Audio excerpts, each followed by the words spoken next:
Begg's Banter is brought to you by Saltire Energy, the global market leader in specialist drilling equipment, rental, torquing, testing, refurbishment and welding. And also by Lux Scott, a jet-class luxury vehicle company. If you are looking to travel anywhere in style, these are the guys for you.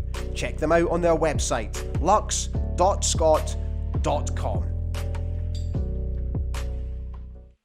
Hi everybody, a very warm welcome to a brand new episode of Begg's Banter. This is where I interview a current or ex-Aberdeen player about their time at Pittodrie.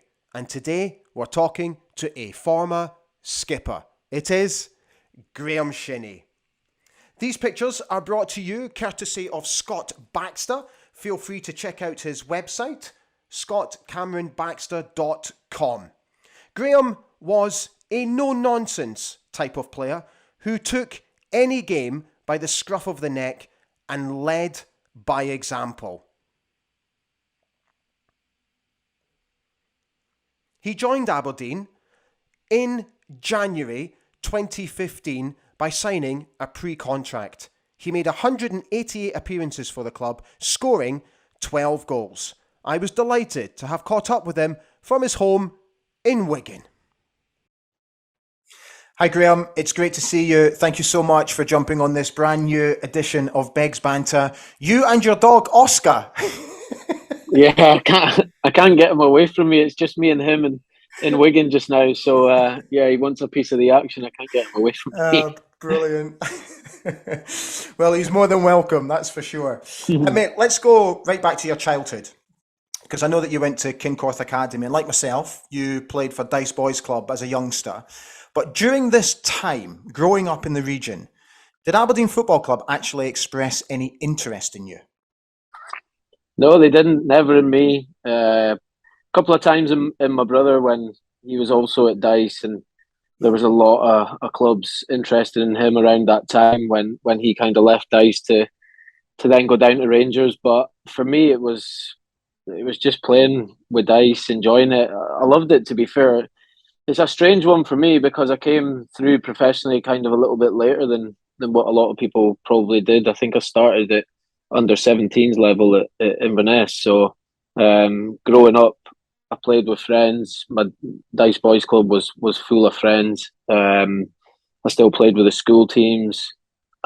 I tried to get into regional selects and all these kind of things and never ever got picked for any of them. And it was one of those, I was doing work experience at QuickFit. I tell my missus that all the time and she hammers me every time I tell her the story. Hammers me, she hates it. When we used to live in Aberdeen, I used to drive past the same QuickFit that I was in doing work experience every time, and she used to hate me telling the story. But yeah, it was one of those. It was like at school looking at what I was going to do job-wise. I wanted to be a car mechanic and maybe go down that route. So growing up, it wasn't sort of fully focused on becoming a full-time footballer because I wasn't really in that sort of environment of a professional club. But it was while I was at Dice that obviously Inverness scouts, Cali scouts had maybe been watching the team, and we ended up playing a friendly, obviously a game to watch players, and I done very well in that game, and I think they ended up taking 4 or 5 of the boys in my team at that time. So we all kind of had that weekends of travelling up from Aberdeen together and playing through at Inverness at under 17 level. So that's how I kind of got to professional level, and then from there obviously kicked on and done well. Because in season 2013-2014 you were named in the PFA Team of the Year while you were in Inverness, which probably prompted Aberdeen to start showing signs of interest. Can you recall that time, and when did you get an indication that the club were interested in you? It was actually the summer before that, at the start of that season, that there was interest there, and I think the clubs were trying to do a deal to take me permanently at the start of that season, and nothing actually came of it. I wasn't fully aware of what the bids were or what was kind of talked about, but I knew there was interest there right from the start of that season, and it didn't go through. So it was one of those get my head down and kind of enjoy the season ahead. And it was a very enjoyable season. I think with what we achieved that season at Inverness, it will be go down as one of the greatest seasons for Cali in the history. And then obviously around January time again, when I could start that, the interest was there again, and obviously knew all about it. But it was a little bit different at that point because I was obviously able to speak to clubs and speak to Aberdeen, so it was a little bit of a different vibe. And then a deal couldn't be done again. Obviously, at that time, Inverness were pushing for a lot of stuff in that season, and they obviously valued me at needing me for the rest of that season instead of selling me on for a fee. And I think in the end, for both parties, it worked out very well to finish the season, lifting the Scottish Cup and leaving Cali and in Europe was a unbelievable way to go out, and to give it to a club that given me the chance to come through. It felt as though I kind of repaid them a little bit by achieving what we achieved that season and then moving through to Aberdeen. I've always been quite interested to know that when you signed your pre-contract with Aberdeen, did you actually have much dialogue with Derek McInnis during this time? I did it not at the start of the season. It was probably the clubs that were talking more than me. Once I was able to then speak to Derek and that, it was my agent to obviously to start with, to agree all the ins and outs of the contract and whatever else. But yeah, I met up with Derek and had a good chat with him to what he wanted from the club, what he wanted from me, the vision of the club and where Aberdeen was pushing to be. And it was a good chat. It was something that I needed, to see where he wanted me to go and where he could see me improving and what I could achieve. So yeah, there was dialogue there. It needed to be to try and tempt me to go. There was obviously interest from down south as well, so it was trying to find the right fit for me at the time. Okay, let's go through some of these quick fire questions for you. So, who did you first sit next to in the Aberdeen dressing room when you first arrived at Pittodrie? I had Shay Logan to my right and Andy Constantine to my left. Okay, who did you sit next to on the team coach when you used to travel away? Andy Constantine. And who did you room with if you stayed overnight before a game? Mark Reynolds. Ah, okay, who we shall be talking to very soon. Right, I you settled in rather seamlessly. How do you think that was achieved? think it was due to the fact a majority of the players before I'd obviously moved. I knew Johnny and Adam Rooney from Inverness, our time at Inverness. I knew Jacko from growing up in Aberdeen and playing football around Aberdeen. We knew each other kind of through mutual friends and seeing each other around the town. Peter Pollitt as well, also with Scotland 21s with Jacko and Peter Pollitt. So and Kenny McLean. I knew a large majority of the players, and when I first moved through, obviously we had the Scottish Cup final to deal with. And that was an extra week onto the season, so I got an extra week off. On the flip side of that, at the start of pre-season, so when I first met up with Aberdeen, it was straight down to St Andrews at the Old Course Hotel for the pre-season training camp. So I felt like that helped me massively, being around the squad every day, meeting the players, meeting the staff. The staff were brilliant with me from day one. Derek, Tony, they were amazing. Graham Kirk, there's loads of them. I'll miss names out, but there was loads of them, and I think just the camaraderie of the squad already was there, and it was just me coming in and enjoying it with him, especially on that week. And then I think having European games almost straight away, there's no messing about. You have to get your hands dirty straight away, and that's what it was for me, throwing straight in and enjoying it. So I think all of that combined obviously helped me settle in massively, and also having my family there and settled in Aberdeen. I just had a new baby girl, Penelope.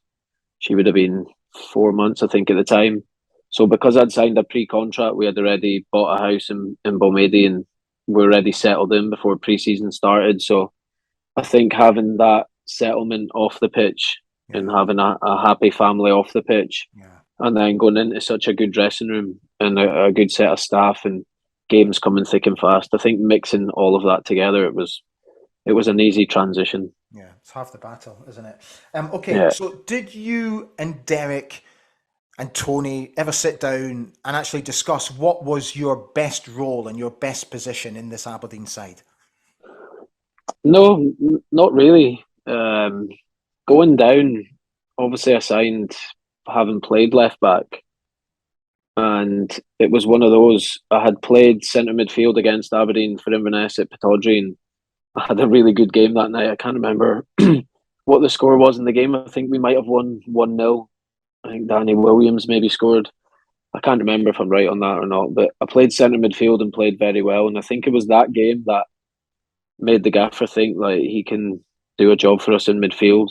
When I first started playing, obviously I was playing left back, but it used to frustrate the life out of me because Johnny and Niall McGinn were obviously the wingers at the time and top wingers. And the last thing they wanted was me running up and down trying to get the ball off them.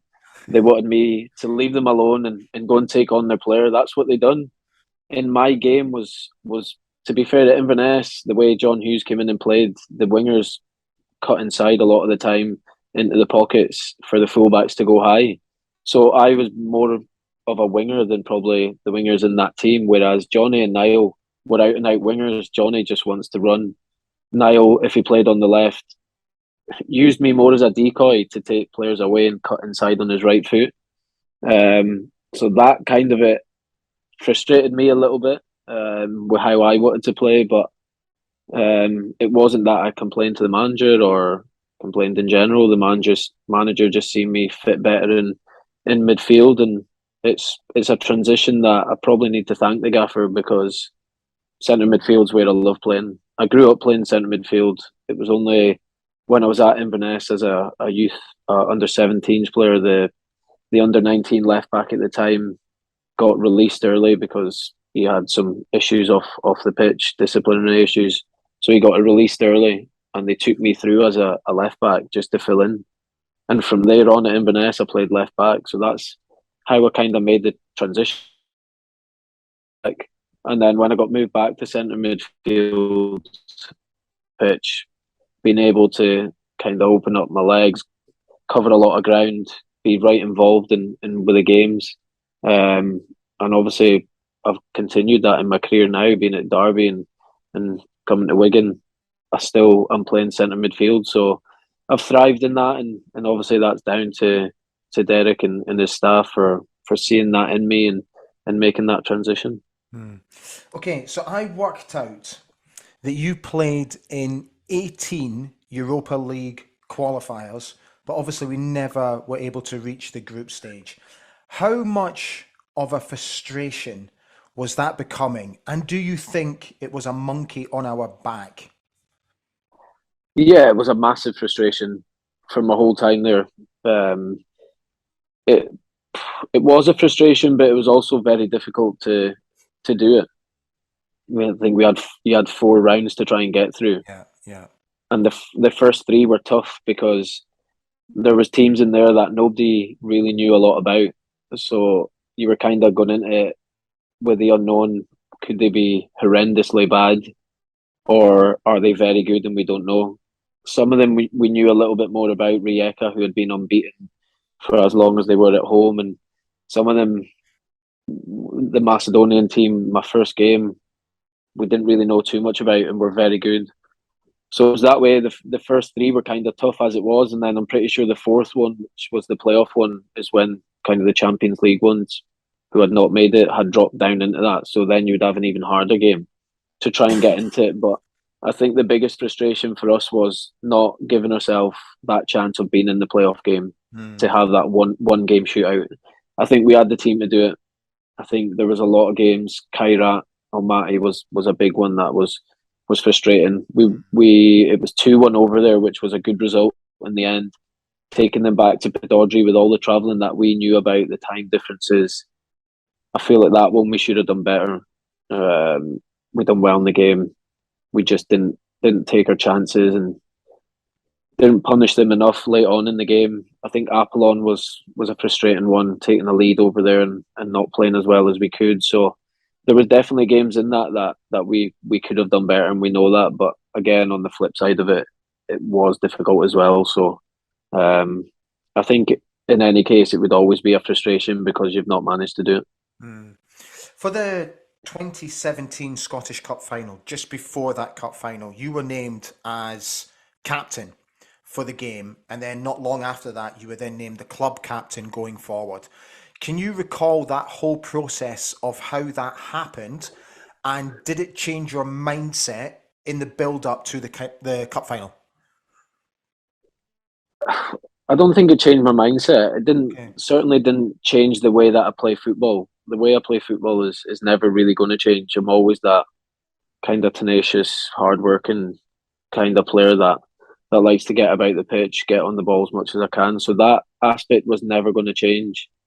The build up to it, I can't overly remember it. I think the manager obviously pulled me in to tell me, but it was kind of one of these things. Obviously, with the situation with Jacko at the time, it was one of those. It was like Jacko was still there playing, so it was like I had known he was still there, and he had been our captain the whole season. So it was one of those. It was massive privilege to get it, but I think the next season was the one where I really felt it because obviously Jacko had moved on, and I was the club captain. It was good to lead them out in that cup final, of course, but it felt a little bit different because Jacko was still there and there was that situation going on. But I think then moving forward, taking over as club captain, it was a massive honour and one that I thrive in. I love that responsibility. I love having that weight on my shoulders, and obviously I was a captain at Inverness as well, so it's something that I like, something that I enjoy, and it was a great moment for me. Because you are the type of player that you obviously build a picture in your mind to what sort of captain you are. So, what were you as a captain? Were you a shouter? Were you a screamer? Were you a disciplinarian? What were you? I shouted when I had to, Okay. but I wouldn't class myself as the shouting, screaming kind of captain. I always wanted to be a captain that led from the front. Okay. So I wanted my performances to be as good as they can. Start the games off well to set a tempo for my team and to set an example really. And I feel like on the pitch, as long as I'm doing that, and the players can feed off me and get what they need from me, seeing that I was doing it from the front. That was the captain that I kind of was. All the off the field stuff obviously comes with what it is, dealing with all tickets and all that kind of stuff. But primarily doing the business on the pitch was what I thrived to do and what I wanted to do as a captain, lead from the front, set an example to my team, and I felt like I'd done that. So yeah, I wasn't really a shouty, screamy kind of guy. If I had to do it during the game, if standards weren't to where they needed to be, then I would try, but I wouldn't class myself would shout and scream at people. I would try and talk to them more than shout and scream, but leading from the front on the pitch was what I tried to do. Yeah, leading by example. Yeah. Trying. Okay, so coming back to the cup finals and the numerous cup finals and semi-finals that we contested. Obviously, we were not able to get over the line. So, what do you think the issue was? Because I remember Chris Sutton coming out and saying that we had a problem with our bottle, which annoyed me. So, what do you put it down to? Was there a psychological issue going on, do you think? I just think we came up against good teams. I think the one obviously that sticks out in everyone's mind is the 2-1 when Rogic scored the last minute. Yeah. goal in the Scottish Cup final. Yeah. But we're coming up against an invincible Celtic team. I think if that was any other Celtic team, I think we have a great chance of winning it. I think we would have won it. Yeah. Our team at that point, we were very, very good. And I think with that team in a different, without Brendan Rodgers and in that Celtic team, I definitely think we would have won something. We came second in everything, the two cups and the league. I wouldn't say that we didn't have any bottle. We won a lot of semi-finals against Rangers, against Hibs. We as well. I think the amount of times we took the club to Ham, it's just very hard when you're coming up against good teams to go on and win it. I think that was really that was probably the most frustrating part of my time at Aberdeen, was that we didn't win any silverware, because I felt like the teams we had over the years deserved it, but you don't get anything for deserving it. You need to go out and do it, and we just didn't manage to get over the line. So it's one of those. It's still times that I look back on fondly, with the amount of times we played at Hampden, and obviously I was able to lead in numerous times there. So it's still happy memories, but just frustrations that I couldn't get over the line, and I couldn't lift a trophy for the club. During your time with Aberdeen, there was a big turnaround of players coming in, going out. Is that unsettling as a player who is a mainstay in the side, because you're having to almost adjust season upon season? So I was just quite intrigued to know, is it difficult as a professional? No, I don't think it is. I think it's what's needed. It's what always happens. It was difficult at Aberdeen because we had such a good team. A lot of the star players as such were later on year, and to replace that caliber is very difficult. I think massive credit needs to go to Derek and the staff for scouting a lot of the players that he has, and making them better players, and leading them on to go and do whatever they've done. I think obviously prime examples being Scotty McKenna, Kenny McLean, James Maddison, for example. He's seen the player in him.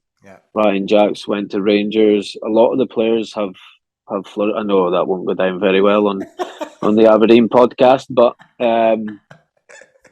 you can maybe edit that one out. But that's the thing. The players have went and achieved things, and I think when you do that well at clubs, it comes that these things happen. Scotland's a very difficult place for football when the English clubs come and flaunt the money that they do, and I think a lot of players want to go and test themselves down there, and it's always a big draw. So it's very difficult for teams to keep players when they're doing so well. And I think Aberdeen was the prime example over them years that I was there. A lot of players flourished, done very well. The teams that we had over the years were different class. I enjoyed my time with a lot of the teams. But that happens, and I think recruitment wise, it was very good to that Derek recruited the way he did, because it was one of those things you think, right, we've lost such and such, and how are we going to replace that? And he always did. Lewis Ferguson came in, for example, from Hamilton, flourished, and now he's in Italy. I don't know how much he went for, 3 million or 4 million, whatever it was. So it's one of those, football, you always need fresh faces no matter what, because it brings a freshness to the squad. It keeps players on their toes. It makes sure that you need to be at the top of your game to keep your place. So I don't think it's a hard transition at all. I think it's more refreshing. A fresh season always means fresh faces, and it's one that you enjoy coming back to pre-season, meeting new people, new players. And yeah, it's something that I enjoyed personally anyway. I don't know about other people, but it's a very easy transition. Okay, one last question before we do our final quick fire round. So why did you decide to move on? Like I just said, England is always very tempting. I met up with Derek a load of times, just talking things through. I always said to him from the start, if a big club in England in the Championship comes in for me, then it's something that I've got my eyes on. It's something that I want to test myself in. Um, Whether that happens or not, I don't know. And if it's not what I fancy, if it was a League One club, for example, I wouldn't have went. It had to be something that was a challenge for me, something that excited me. And to be fair, it was one of those. I just said to him, "Look, we'll just keep our heads down, get on with it. I'll continue to play as well as I can for you. I will never down tools. That's not my personality." And yeah, it was maybe a bit later in the season when I knew of the interest from Frank Lampard at Derby, and that was a big draw in itself. And obviously seeing the stature of Derby and the club that it was, and at the time where I signed for them, they were obviously striving for the Premier League, which was mouthwatering for me. It was one of those that would be obviously a massive dream. So when that came around and that them talks started, it was one of those that I felt that was a challenge for me. That was what I was looking for. And I always kept the club in full contact. They knew everything that was going on.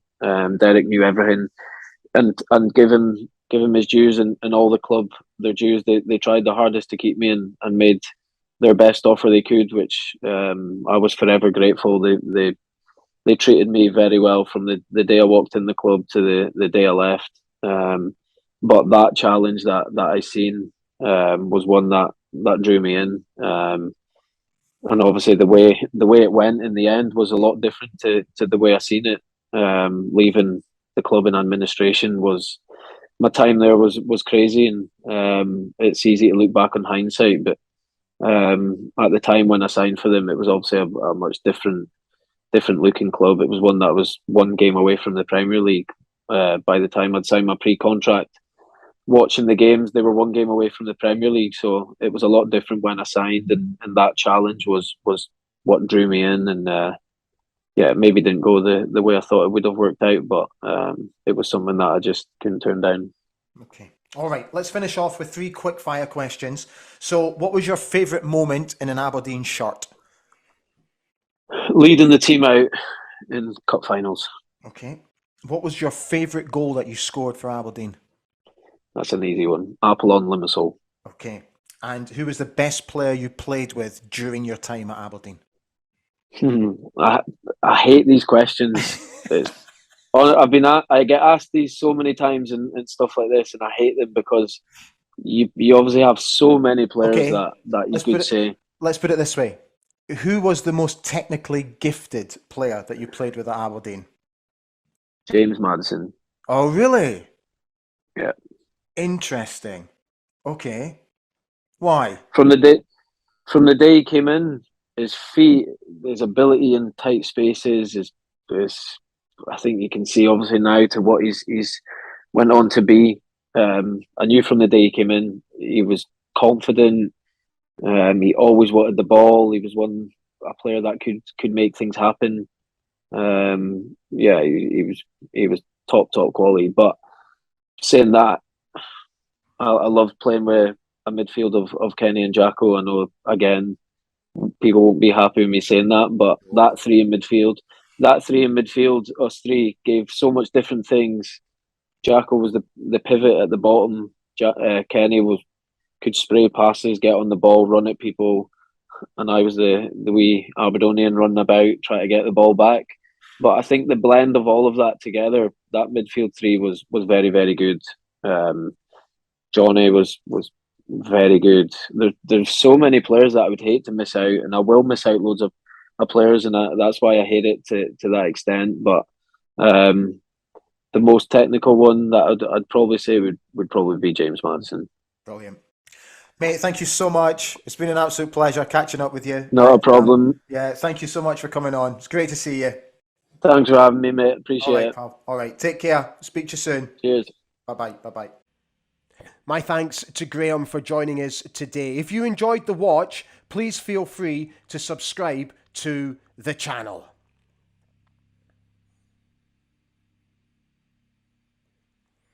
So there we are.